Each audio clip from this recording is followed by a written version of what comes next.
Aren't you amazed by polyglots?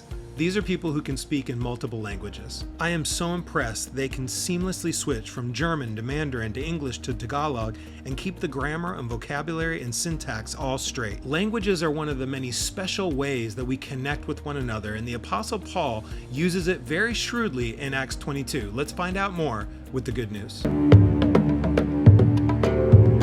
Acts 22, 1-5. Brothers and fathers, listen now to my defense. When they heard him speak to them in Aramaic, they became very quiet.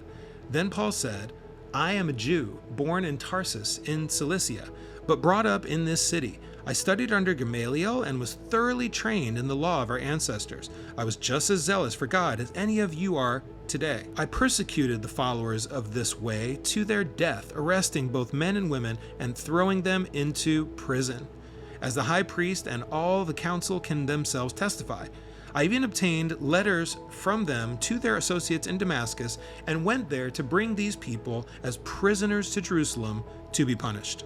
In Acts 21:37, he's speaking Greek to the Romans. Here, he's speaking probably Aramaic, although it's very similar to Hebrew. I've had the honor of formally studying Hebrew these last few years and got to do a semester of Aramaic. And while they are close linguistic cousins, both branches of the Semitic language family, they're not just dialects of the same tongue. They're distinct languages with overlapping vocabulary, grammar, and script history.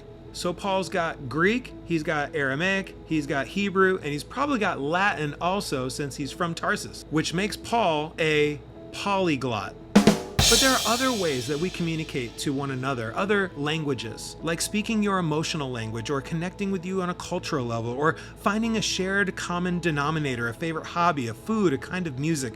These bonds act like a language that can open the doors to many hearts.